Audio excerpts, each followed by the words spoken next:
एक समय की बात है। एक राज्य में एक प्रतापी राजा राज करता था।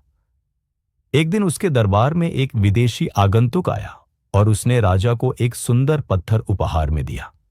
राजा वह पत्थर देख बहुत प्रसन्न हुआ। उसने उस पत्थर से भगवान विष्णु की प्रतिमा का निर्माण कर उसे राज्य के मंदिर में स्थापित करने का निर्णय लिया और प्रतिमा निर्माण का कार्य राज्य के महामंत्री को सौंप दिया। महामंत्री गांव के सर्वश्रेष्ठ मूर्तिकार के पास गया और उसे वह पत्थर देते हुए बोला, महाराज, मंदिर में भगवान विष्णु की प्रतिमा स्थापित करना चाहते हैं। 7 दिवस के भीतर इस पत्थर से भगवान विष्णु की प्रतिमा तैयार कर राजमहल पहुंचा देना। इसके लिए तुम्हें 50 स्वर्ण मुद्राएं दी जाएंगी।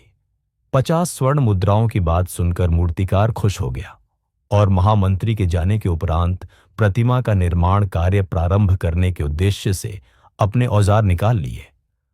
अपने औजारों में से उसने एक हथौड़ा लिया और पत्थर तोड़ने के लिए उस पर हथौड़े से वार करने लगा, किंतु पत्थर जस का तस रहा।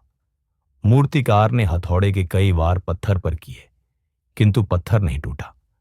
50 बार प्रयास करने के उपरांत मूर्तिकार ने अंतिम बार प्रयास करने के उद्देश्य से हथौड़ा उठाया, किंतु यह सोचकर हथौड़े पर प्रहार करने के पूर्व ही उसने हाथ खींच लिया कि जब 50 बार वार करने से पत्थर नहीं टूटा तो अब क्या टूटेगा। वह पत्थर लेकर वापस महामंत्री के पास गया और उसे यह कह वापस कर आया कि इस पत्थर को तोड़ना नामुमकिन है, इसलिए इससे भगवान विष्णु की प्रतिमा नहीं बन सकती। महामंत्री को राजा का आदेश हर स्थिति में पूर्ण करना था, इसलिए उसने भगवान विष्णु की प्रतिमा निर्मित करने का कार्य गांव के एक साधारण से मूर्तिकार को सौंप दिया। पत्थर लेकर मूर्तिकार ने महामंत्री के सामने ही उस पर हथौड़े से प्रहार किया और वह पत्थर एक बार में ही टूट गया। पत्थर टूटने के बाद मूर्तिकार प्रतिमा बनाने में जुट गया।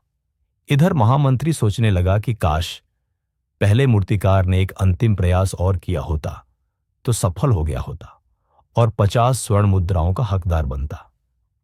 मित्रों, हम भी अपने जीवन में ऐसी परिस्थितियों से दो चार होते रहते हैं।